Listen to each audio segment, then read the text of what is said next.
Saba, saba, saba. Ang ating nilagang saba. Oh, napalabas talaga ng dila ang ating kataas-taasan, kasaba-sabahang si Dilima, mga kababayan, nung in-interview siya ni Ted Filon. Yummy ba saba? Baka naalala mo yung interview ni Rosana tungkol kay Ted Filon sa baha? Sabi kasi ni Rosana, mga kababayan, magaling magromansa etong si Ted Filon. Ito kaharap na ni Saba, mga kababayan, at napadila pa. Yum, yum, yum, yum, yum, yum, yum, yum, yum. At pakitang gilas talaga si Saba, mga kababayan, sa interview niya kay Ted Filon. Galing-galingan. Akala mas magaling pa siya sa ombudsman, mga kababayan. Pinagsabihan pa niya ang ombudsman, mga kababayan Si Ombudsman Martires, mga kababayan, na dating maestrado ng Korte Suprema, naging ombudsman pa. Pinagsabihan ni Saba kung ano ang gagawin, mga kababayang anima. Nakulong ka nga! Sino ka? Daho Aryo Saba para utusan ang ombudsman. Takot kasi ito si Saba, mga kababayan Dahil alam naman natin itong kabaliwan din ng mga kongresistang mga buhaya, mga kababayan, di ba? Nung nalaman nila, mga kababayan, na kulang na sila sa numero nung mayroon ng resulta ng halalan ay, di ba, anong ginawa nila? Plan B, plan B, plan B! Sampahan na lang natin ng criminal case si Sara doon sa ombudsman. Dali-dali nilang isinampa doon sa ombudsman, mga kababayan. Dahil yan na lang ang plan B, dahil olat sa sila sa impeachment. Ayun, mga kababayan, napagtanto nila na etong ombudsman appointee pala ni Duterte.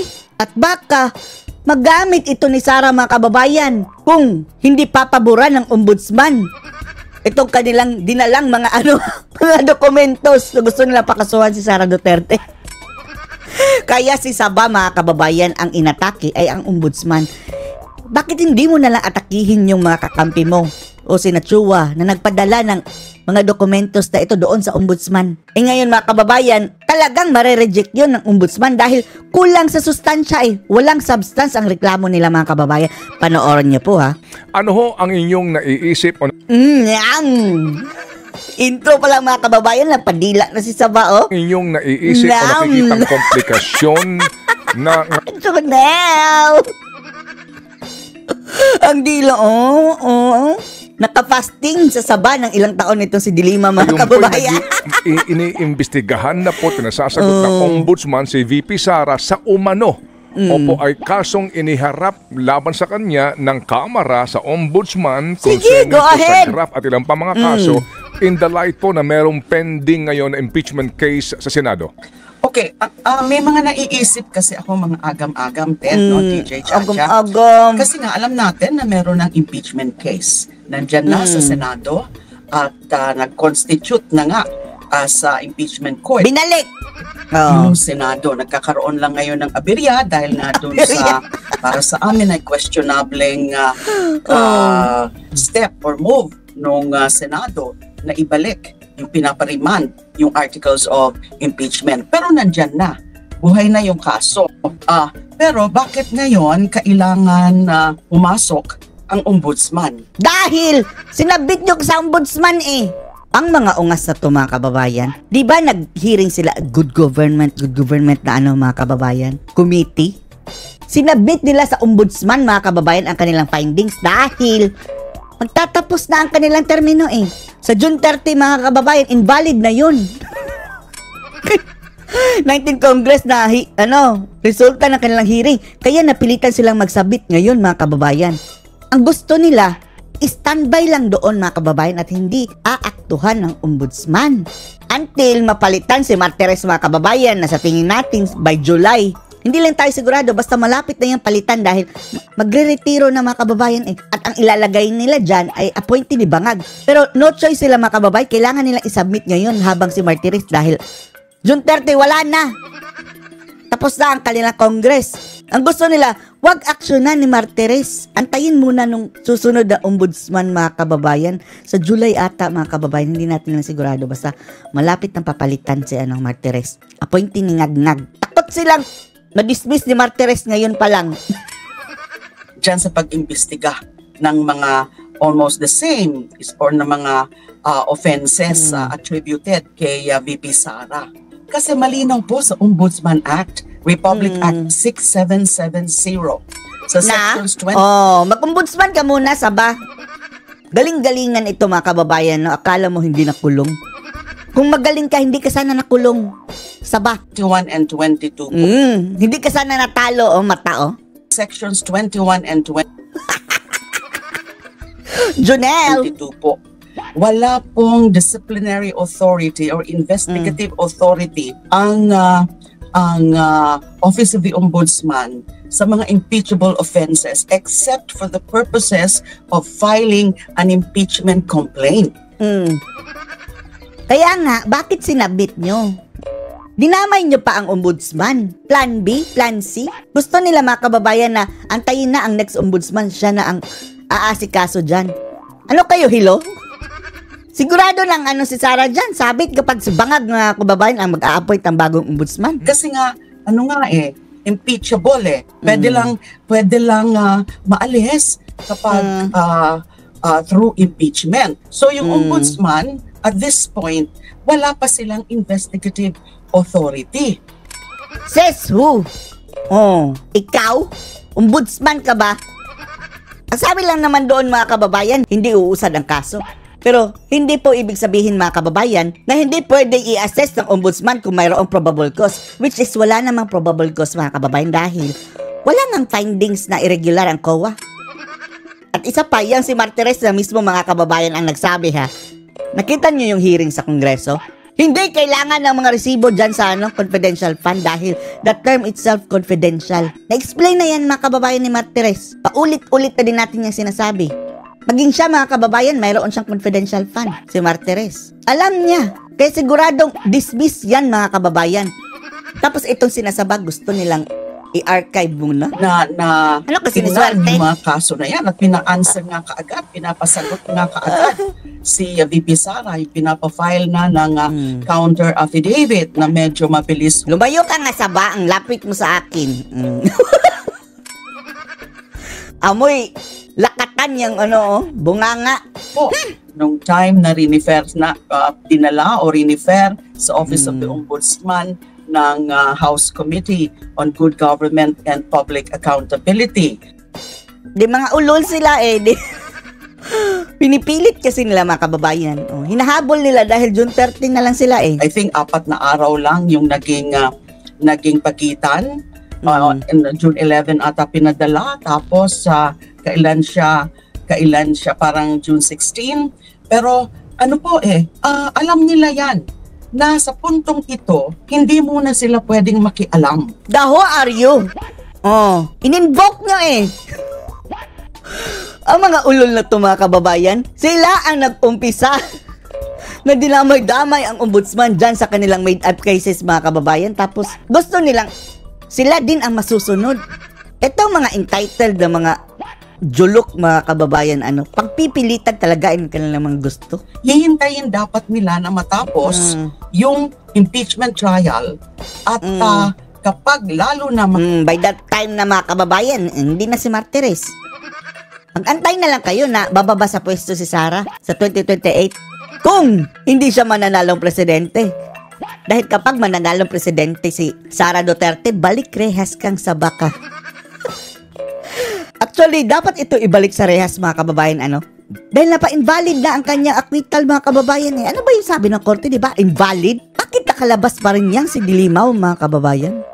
ma-result in conviction ay saka sila papasok. Kasi nga, yung papasok ang saging ng pakikialam ng ombudsman sa mga kaso involving impeachable offense. Pakikialam? Ang mga animal. Sinabit nila doon tapos sasabihin nilang pakikialam kung gagalaw. Hoy Saba, ang pinagbabawal lang ay umusad ang kaso. Anong paki mo kung i-assess yan ng ombudsman kung may probable cause? Hindi naman yan umpisa ng kaso Example lang na mayroong probable cause o hindi yan uusad pa rin. Pero kung wala, pwede nilang i-dismiss.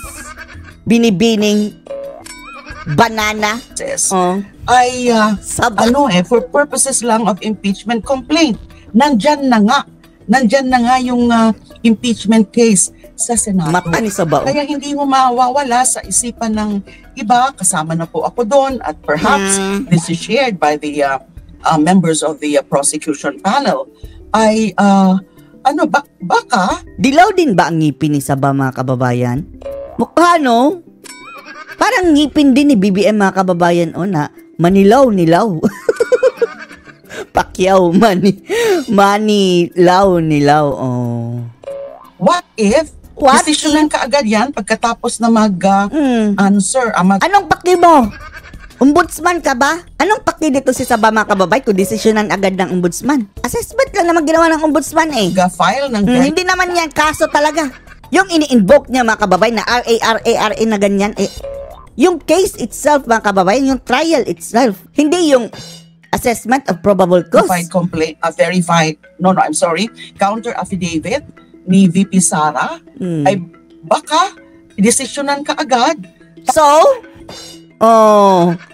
natatakot sila, mga kababayan, na madismiss agad dahil wala na silang propaganda. Wasak.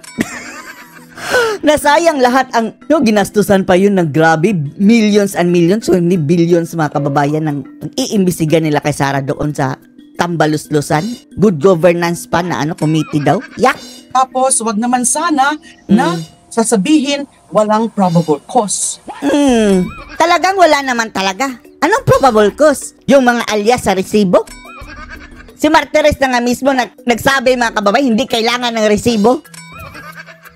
Tapos, kay Sara may resibo pa.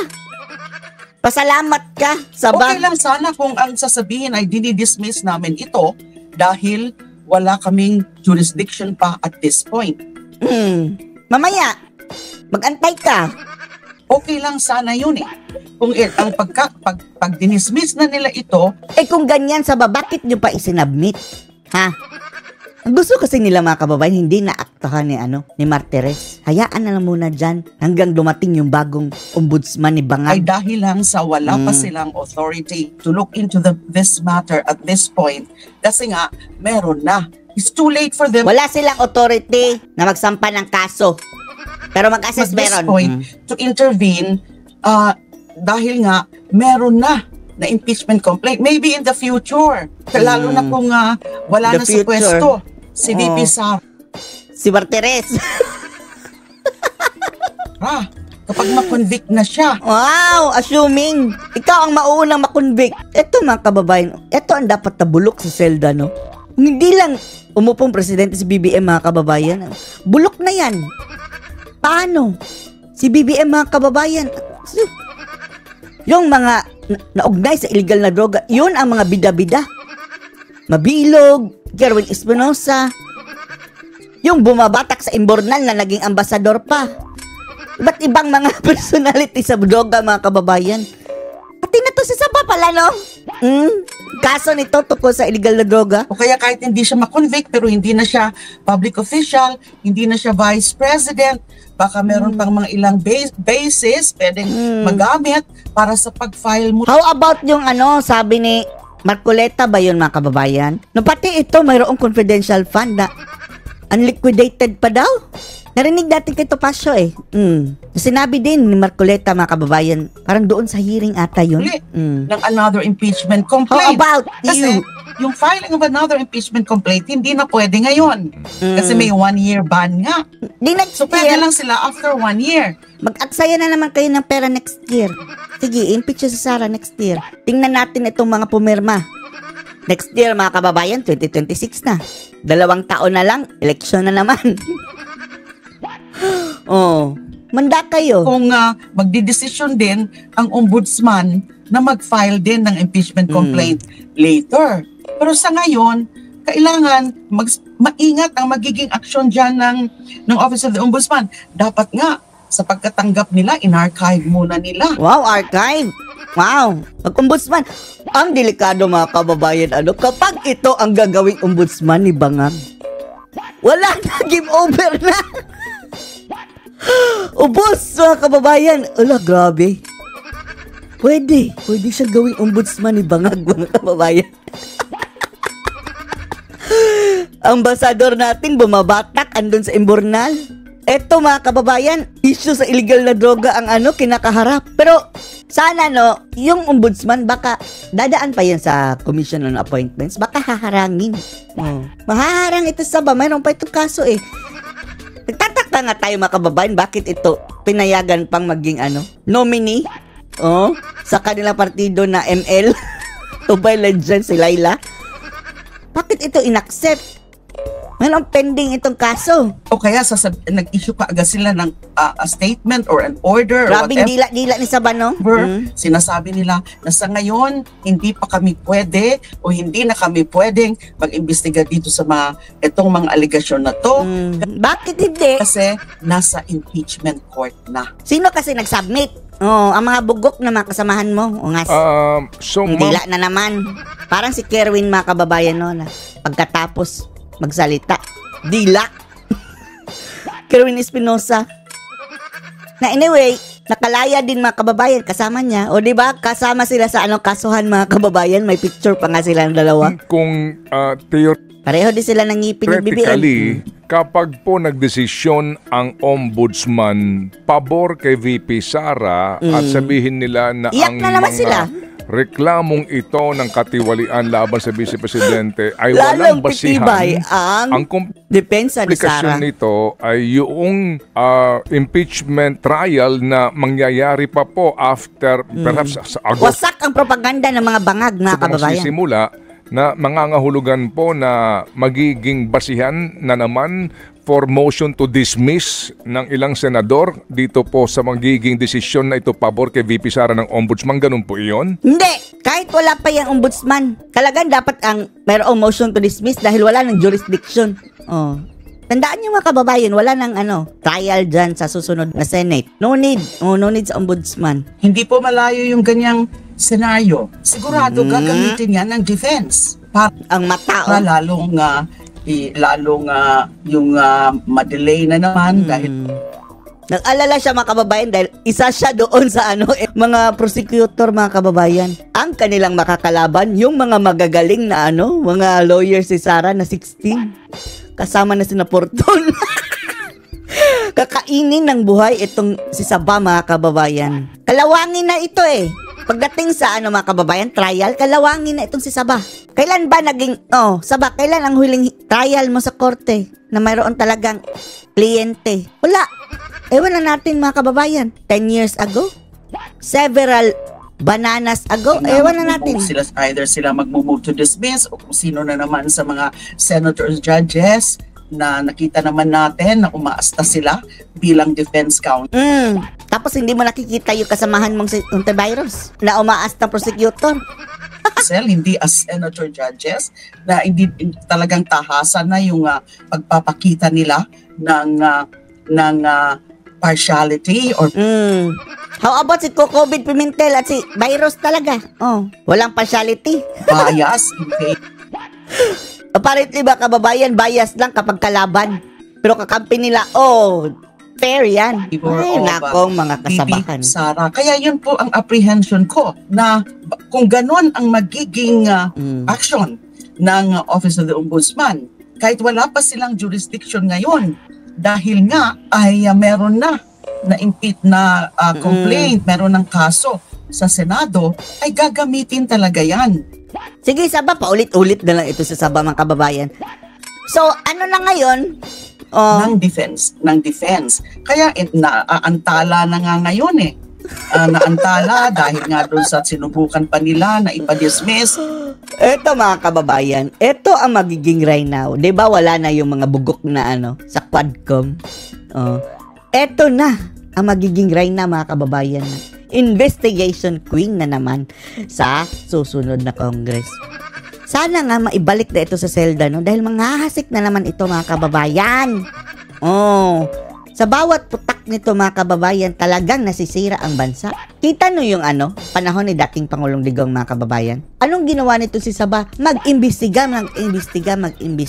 Ang focus ng bayan mga kababayan napunta sa kanya. Ayun, nabisto ang kanyang pagsusubuan ng Saba. So-called de facto dismissal, pero hindi nangyari yon dahil nga merong amendatory move na ginawa si Humanda kayo sa ano, next Congress. Senator Alan Peter, yung pag-remand. So nakabinbin, hindi pa natin alam. Pati nga in si the meantime, hinihintay Si Lito Lapid. natin yung verified answer ni VP Sara dyan sa impeachment court. Tingnan natin kung yun ba talaga yung verified answer o baka naman motion to dismiss. Kasi posible yan na instead of filing a verified answer, motion to dismiss na lang. Motion to dismiss na nga. Nagsabit na si Sara kanina, mga kababayan. Gusto niya ipabasura. Isa-cite nila more or less the same grounds nung mga binanggit doon sa motion ni Senator Bato de la Rosa at saka yung pending petition ngayon sa Supreme Court. So multi-pronged ngayon ang mga nagiging causes of delay. Diba yung pag-remand? Dila na naman. Causes of delay. Nagda-dry lips ka ba, Saba? Bakit pa dila-dila? Anong cause ng dry lips mo, Saba? Bakit na sobra? Diba yung pag-remand na yan? And then yung sa Supreme Court, although wala naman silang nakukuhang TRO at this point, kaya pwede pa talaga silang mag-proceed yung Senate as an impeachment court. Tapos ito na naman, itong biglaang aksyon na to on the part of the Ombudsman. So, what is that for? Kasi nga malinaw talaga ko yan. Ay, nako, Saba. What is that for? Tanungin mo, kakampi mo. And the DJ Chacha Submit. sa Republic Act 6770. O, sige ha. Ano yan? Particularly, ano yan? Intindihin mo, Saba, yung sinasabi mo. Sections 21 and 22. Ano Pwede sinasabi? lang na i-exercise ng ombudsman yung investigative authority niya involving an impeachable official like a vice president only for purposes of filing an impeachment complaint. Talaga? Talaga, Saba? Basahin mo ang buong batas na iyan. Pumipili ka eh. Pumipili siya ng nag-nitpick, mga kababayan, doon sa mga section-section. Samantala, ang pinagbabasihan ng ombudsman ay yung buong batas, mga kababayan. Ikaw na muna mag-ombudsman, Saba, bago ka mag-ngak-ngak dyan. Hindi pa pwede ngayon yung kung ano-ano pa yung mga ibang ifa-file na kaso. Maski nga Hindi na nga nag-file ng kaso. Nag-a-assess kung mayroon bang probable cause. sa criminal case. Kasi Ay, nga, nako. kapag iusad nila ang criminal case, wala pa naman magagawa ang Sandigan Bayan. Halimbawa, magkaroon Kabado mga kababayan dahil mukhang madidismiss. ng probable cause sa criminal cases. Wala pa naman magiging ang Sandigan Bayan kasi nakaupo pa siya as Vice President. Okay. Meron siya, impeachable lang siya. Kanina ka pa ganun yan. po yan. Opo. Parang sirang plaka ito si Saba, no? Parang, Ma'am, medyo mixed signal lang itong pinararating sa publiko ng House, ma'am, ha? With all due respect to them. Kasi po, nakailang tawag na kami kay Congressman Joel Chua. Pati po Ayaw sa kanilang sumagot. spokesperson na si Attorney Abante, hindi kami sinasagot para po sa isang panayam. Naguguluhan lang din po kami. Ang sinasabi po ng spokesperson ng Kamara, ma'am, no? Wala naman talagang formal complaint na nanggagaling sa Kamara na nakarating sa Ombudsman. Kung hindi, pagbibigay lamang ng kopya ng committee report ng Committee on Good Government sa umano'y mga katiwalian bakit mo pinadala doon? Ombudsman sila eh. na ginawa umano ng Vice Presidente. So ngayon po naman itong si Congressman Joel Chua nagsasabi, sabi niya, no? It is both unusual and significant that the Ombudsman proceeded directly to preliminary investigation and issued subpoenas to the respondents, skipping the usual fact-finding. Naghatid kayo eh, nagsumbong kayo eh. Mandato yan ng ombudsman. Kita niyo mga kababayan, kung i-validate kung valid ba itong kanilang reklamo. Nagagalit dahil mabibisto. Face. Or in all within the same week that we furnished them a copy of the committee report. So, one, siguro obligasyon din ng Kamara magbigay ng committee report sa Ombudsman. At doon sa committee report, nakalagay naman doon, maaring sampahan ng kasong katiwalian si VP Sara. Sila nga ang mga kababayan, ang daming kaso na kakaharapin ni Sara, nag-suggest na mga kaso. So, ito po yun sa ngayon. Paano po ang sitwasyon ngayon na Ang pinagbabasihan daw ng ombudsman naman ay ang committee report ng Kamara. Pero ang Kamara naman sinasabi, hindi kami nagreklamo sa inyo ng formal. Ang gulo, ma'am. Uulit na naman yan, mga kababayan. Ako, sasabihin na naman, isisi na naman sa ombudsman. Hoy, Saba, mag-ombudsman ka muna. Sarap sungal-ngalan ng Saba ng bunganga. Nonsense. Mga kababayan. Ano masasabi niyo dito, mga kababayan, sa kasabahan na naman ni Dilima? Post the comments below.